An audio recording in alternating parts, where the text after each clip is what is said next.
Hi friends, வணக்கம். நான் அரஸ் ராஜா. 2026 Mumbai police ஸ்டேஷனுக்கு வெளியில ஒரு இளைஞனை கைது பண்றாங்க. காரணம், அவனுடைய காதலிக்கு அவன் பண்ண ரொம்ப கொடூரமான ஒரு குற்றம். போலீஸ் அவனை விசாரணை பண்ணும்போது, ஏன்பா இப்படி செஞ்ச, எப்படி இதெல்லாம் உன்னால செஞ்ச முடிஞ்சது அப்படின்னு கேட்ட கேள்விக்கு அவன் கொடுத்த பதில் இருக்கு பார்த்தீங்களா, அது மனித மனம் இவ்வளவு இரக்கம் இல்லாத மாற முடியுமா அப்படின்னு எல்லாருக்கும் அதிர்ச்சியை ஏற்படுத்தியதுன்னு சொல்லணும். வெளிப்படையா பார்த்தா இது ஒரு சாதாரணமான கொலை வழக்கு போல நமக்கு தோணலாம். ஆனா இந்த வழக்கோட பின்னணியை நம்ம டீட்டெயிலா பார்த்தோம் அப்படின்னா, இது சாதாரணமான ஒரு மர்டர் கேஸ் இல்லை அப்படின்னு நமக்கு புரியும். ஒரு ஏமாற்றம், மிரட்டுறது, டிப்ரெஷனு, அது மட்டும் இல்லாம பிளாக் மேஜிக், அதாவது பிலிசூனியம், இதெல்லாம் இருக்கு இல்லையா, இது எல்லாத்தையும் கலந்த ரொம்ப கொடூரமான ஒரு வழக்கா தான் இருந்தது. சரி, இப்படிப்பட்ட இந்த கொடூரமான சம்பவத்தை பத்தி தான் நாம இன்னைக்கு இந்த கிரைம் சேனல்ல பார்க்க போறோம். சரி நண்பர்களே, இது வரைக்கும் நீங்க இந்த சேனலை சப்ஸ்கிரைப் பண்ணாம பார்த்துட்டீங்கன்னா மறக்காம சப்ஸ்கிரைப் பண்ணி ஆதரவு தாங்க. சரி, இந்த கதையோட வில்லன் யார் தெரியுமா? பியூஷ் தமிழோட்டியா, இதுதான் அவருடைய பேர். மத்திய பிரதேசத்தோட மன்சூர் பகுதியை சேர்ந்த ரொம்ப ரொம்ப சாதாரணமான ஒரு குடும்பத்தை சேர்ந்த இளைஞர். இவன் எம்பிஏ படிச்சுட்டு தான். இவன் எம்பிஏ படிக்கிறதுக்காகவே இந்தூர்ல ஒரு சின்ன ரூமை வாடகைக்கு எடுத்து அதுல தங்கியிருந்தான். இவங்க அப்பா ஒரு சின்ன மளிகை கடை வச்சிருந்தார். அதுல ஒரு நாளைக்கு 200 ஒரு 500 ரூபாய் வரைக்கும் தான் வருமானம் வரும்னு சொல்றாங்க. இவனுக்கு நிறைய ஃப்ரெண்ட்ஸ் இருந்தாங்க. லவ்வரும் இருந்தா. அந்த லவ்வரு இவன் படிச்ச அதே காலேஜ்ல இவனுடைய கிளாஸ்லயே படிச்ச ஒரு பொண்ணு. நான் தொடர்ச்சியா இவன் ரொம்ப லோயர் மிடில் கிளாஸ், இவங்க அப்பா 200 500 தான் சம்பாதிப்பாருன்னு இவனுடைய வறுமையை நான் ரெஜிஸ்ட் பண்றதுக்கு என்ன காரணம் அப்படின்னா, இவனுடைய வாழ்க்கை இருக்கு பார்த்தீங்களா, லோயர் மிடில் கிளாஸுக்கு அப்படியே டெட் அகைன்ஸ்ட். இவன் பண்ண எல்லாமே இதுக்கு முற்றிலும் எதிரானது. மனித தன்மையையே கேள்விக்குறியாக்கக்கூடிய அளவுக்கு ரொம்ப அருவருப்பானது அப்படின்னு நம்ம தெரிஞ்சுக்கணும். அப்படிங்கிறதுக்கு தான் இந்த பையன் ஒரு பொண்ணை லவ் பண்ணாலையா, அந்த பொண்ணு பேரு மீனா அப்படின்னு நம்ம வச்சுக்குவோம். அவங்களுடைய உண்மையான பேரை நம்ம பயன்படுத்த முடியாது. இந்த மீனா ரொம்ப அன்பான ஒரு குடும்பத்தை வளர்ந்த ஒரு பொண்ணு. ஆனா காதலுங்கிற பேர்ல இந்த பொண்ணு ஒரு விஷ பாம்பு மாதிரியான ஒருத்தங்கிட்ட மாட்டிக்கிட்டான்.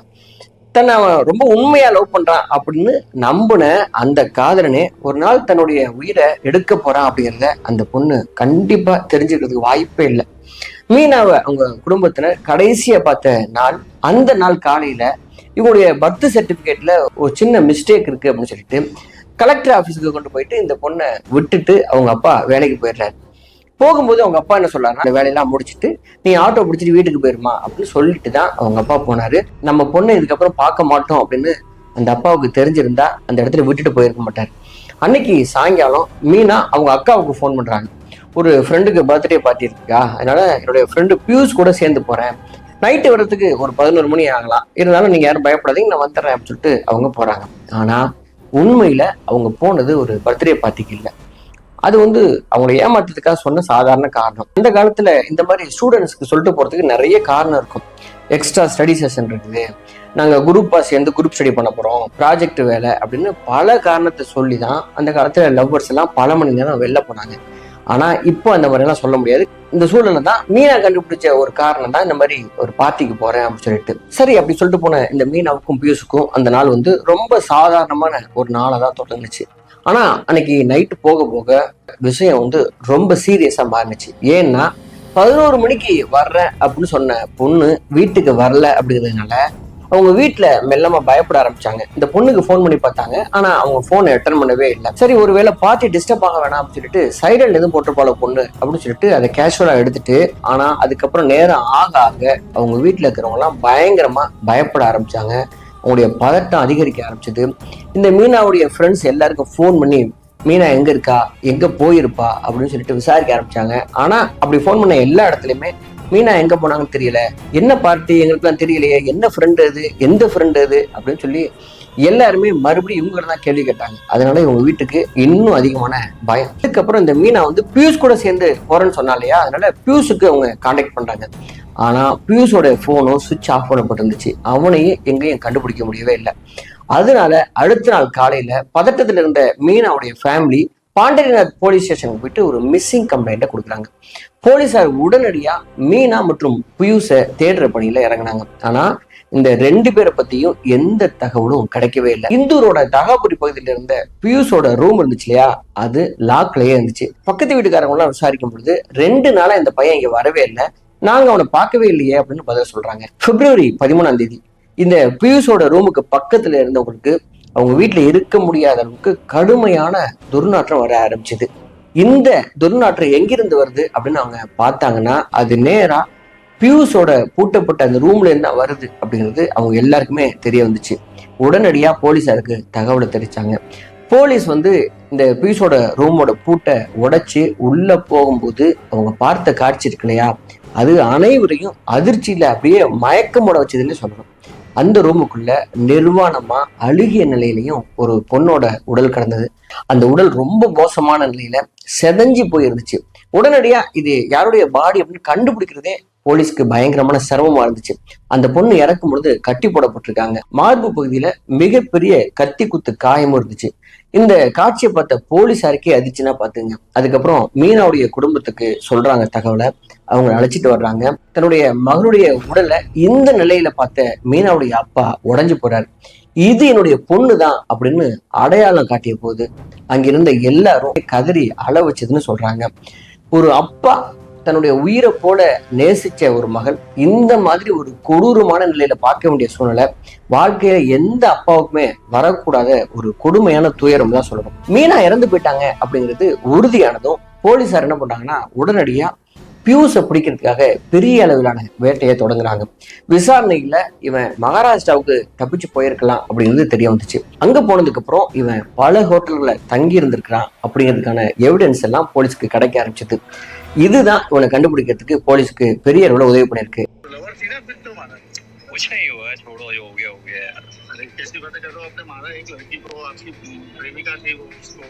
புதுசா வாங்கியிருந்த சிம் கார்டை போலீஸ் ட்ராக் பண்ணாங்க. அது மூலமா February 14th, அதாவது காதலர் தினம் அன்னைக்கு அந்தேரி பகுதியில அவன் கைது செய்யப்படுறான். இங்க நம்ம கவனிக்க வேண்டிய ஒரு விஷயம் என்னன்னா, பியூஸ் ஒரு MBA ஸ்டூடெண்ட். அவன் ஒன்றும் முட்டாளெல்லாம் கிடையாது. போனை வச்சுக்கிட்டே ஒன்னா போலீஸ் எப்படியும் ட்ராக் பண்ணிடும். ஹோட்டல்ல செக்இன் பண்ணாலும் பதிவு இருக்கும், CCTV ஃபுட்டேஜ் எல்லாம் இருக்கும். இந்த எல்லாத்தையும் புரிஞ்சுக்கிற அளவுக்கு அவன் புத்திசாலி. அதனாலதான் அவன் ஒரு புது சிம்மை வாங்கினா வேற இடம்னு மாத்திக்கிட்டே இருந்தான். அவனுடைய அடையாளங்களையும் மறைக்கிறதுக்கு பயங்கரமான முயற்சியை செஞ்சிருக்கான். ஆனா அவன் எவ்வளவு திட்டமிட்டிருந்தாலும் ஒரு விஷயத்த அவன் கணக்குல எடுத்துக்கலன்னு தான் நம்ம சொல்லணும்.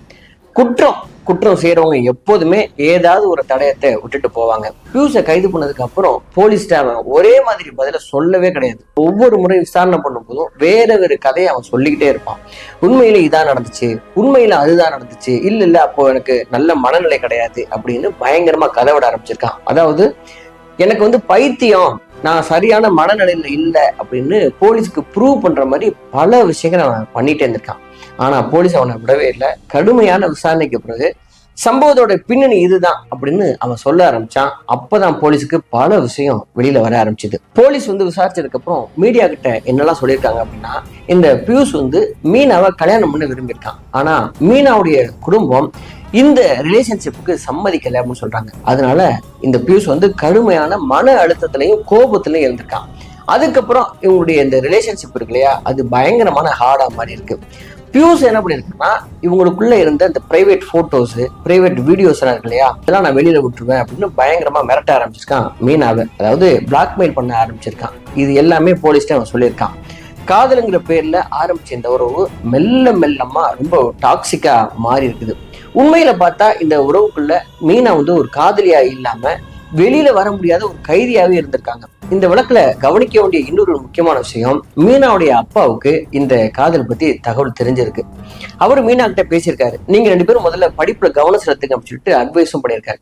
அதுக்கப்புறம் மீடியால கொடுத்த பேட்டியில அவர் என்ன சொல்றாருன்னா, लड़के से बात करने के बाद मैंने बेटिया ये तू भी बड़े कर रही, इसको भी बड़े करने दे और तुम दोनों अच्छे से पढ़ो। तो उसने कहा नहीं अंकल जैसे कोई बात नहीं है। तब मैंने उससे कहा कि बेटा देखो अपन थोड़ी दूरी बनाओ, तुम्हारी भी माँ बाप की इज्जत जाएगी, धूमिल होगी, मेरी भी धूमिल होगी। तो उसने ये वचन दिया था मुझे कि अंकल ये आज के बाद हम क्या बोले जो बात नहीं करेंगे। उसके बाद मैंने उससे भी कहा था कि कुछ पढ़ लिख जाओ और कुछ अच्छे बन जाओ, नौकरी की स्थिति ले आओ, நான் பியூஸ் கிட்ட பேசினேன், அவனுக்கு புரிய வச்சேன். அவளும் படிக்கிறா, நீயும் படிக்கிற, இந்த 2 பேரும் முதல்ல வாழ்க்கையில படிச்சு செட்டில் ஆகுங்க, சம்பாதிங்க, அதுக்கப்புறம் கல்யாணம் பிச்சை எடுக்கலாம் அப்படின்னு சொன்னப்ப இந்த பியூஸ் சொல்லியிருக்கான், அங்கிள் நீங்க கவலைப்படாதீங்க, அப்படியெல்லாம் எதுவுமே கிடையாது, நாங்க ஒன்றும் அவசரம்லாம் படல, நாங்க செட்டில் ஆனதுக்கு அப்புறம் தான் கல்யாணம் பண்ணிக்கோம் சொல்லிட்டு அவர் சமாளிச்சிருக்கான். அதுக்கப்புறமும் இந்த 2 பேரும் வெளியில சேர்ந்து சுத்த ஆரம்பிச்சிருக்காங்க. அப்போ மீனாவுடைய அப்பா இந்த பியூஸை பார்த்துட்டு, நீங்க இப்படி அடிக்கடி வெளில சுத்துறது, ரொம்ப க்ளோஸா இருக்கிறது இதெல்லாம் குறைச்சிக்குங்க. ஏன்னா உங்க வீட்டருடைய மரியாதையே முக்கியம், எங்க குடும்பத்து மரியாதையே ரொம்ப முக்கியம் அப்படின்னு சொல்லியிருக்காங்க. அதுக்கு அவன் என்ன சொல்லியிருக்கான்னா, இனிமே நாங்க இப்படிலாம் சுத்த மாட்டாங்க, நீங்க கவலைப்படாதீங்க, நானும் ரொம்ப டீசென்டான ஃபேமிலில பிறந்தவன் தான் அப்படின்னு சொல்லி சமாளிச்சிருக்கான். ஆனா இந்த பியூஸ் என்ன பண்ணியிருக்கான்னா, நேரடியா மீனாக்கிட்ட வந்து எனக்கு உடனே கல்யாணம் பண்ணணும், உங்க வீட்டுல உள்ளவங்க எல்லாம் என்னை ஏமாத்த பாக்குறாங்க அப்படின்னு சொல்லிட்டு கோவப்பட்டிருக்கான். அதுக்கு மீனா என்ன சொல்லியிருக்காங்கன்னா, எங்க அப்பா சொன்ன மாதிரி எனக்கு முதல்ல படிப்பு தான் முக்கியம், அதுக்கப்புறம் வேலை, அதுக்கப்புறம் சம்பாத்தியம், அதுக்கப்புறம் நம்ம கல்யாணம் பண்ணிக்கலாம். எங்க வீட்டுல எல்லாம் உன்னை பத்தி நல்ல மரியாதை தான் வச்சிருக்காங்கன்னு சொல்லிட்டு மீனாவும் சொல்லியிருக்காங்க. ஆனா அதை ஏத்துக்கிற பக்குவத்துல அந்த பையன் இல்ல. இந்த பியூஸ் என்ன நினைச்சிட்டான் அப்படின்னா, இந்த மீனாவுடைய மொத்த குடும்பமா சேர்ந்து நம்மளை ஏமாத்த ட்ரை பண்றாங்க, நமக்கு கண்டிப்பா கல்யாணம் பண்ணி கொடுக்க மாட்டாங்க அப்படின்னு நினைச்சவன் தான் ஒரு கட்டத்துல இப்பவே கல்யாணம் பண்ணிக்கணும், இன்னைக்கே கல்யாணம் பண்ணிக்கணும்னு சொல்லிட்டு பயங்கரமான டார்ச்சர் கொடுக்க ஆரம்பிச்சிருக்கான். அதை தொடர்ந்து தான் பிரைவேட் போட்டோஸ், வீடியோஸ் இது எல்லாத்தையும் நான் சோசியல் மீடியாவில் போட போறேன் அப்படின்னு மிரட்ட ஆரம்பிச்சிருக்கான். இதெல்லாம் பார்த்த மீனாவுக்கு இந்த டாக்ஸிக் ரிலேஷன்ஷிப்பை கண்டினியூ பண்றதா வேணாமா அப்படின்னு சொல்லிட்டு பயங்கரமான குழப்பத்தில் இருந்திருக்காங்க. ஆனா கூட பியூஸை அவங்க மனதரோட வெறுக்கலை அப்படின்னு தான் சொல்லணும். அதனாலதான் பியூஸ் கூப்பிடும்போது அன்னைக்கு மீனா நம்பி போயிருக்காங்க. போன அன்னைக்கு என்ன நடந்திருக்கு அப்படின்னா, நேரடியா இந்த பையனுடைய ரூமுக்கு போயிருக்காங்க. ரூம்ல போனதுக்கு அப்புறம் இந்த 2 பேரும் தனியா இருந்திருக்காங்க, உறவு வச்சிருந்திருக்காங்க.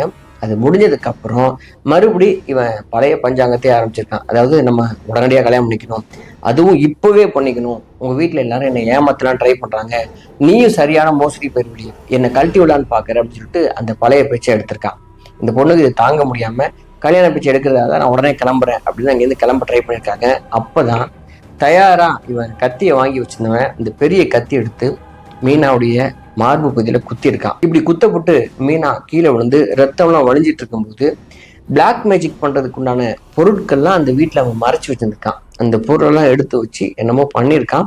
அதுக்கப்புறம் இந்த பொண்ணுடைய கை கால் இதெல்லாம் கட்டி போட்டு அந்த பொண்ணு முழுசா இறந்து போனதுக்கு அப்புறம் அங்கிருந்து கதவை பூட்டிட்டு எஸ்கேப் ஆயிருக்கான். இவ்வளவு விஷயங்கள் நடந்திருக்குது. நமக்கு இருக்கிற சந்தேகம் என்ன அப்படின்னா, இவனுடைய காதலிய இப்படி கொலை பண்ணி பிளாக் மேஜிக் பண்றதுக்கு இவன் முயற்சி பண்ணியிருக்கான்.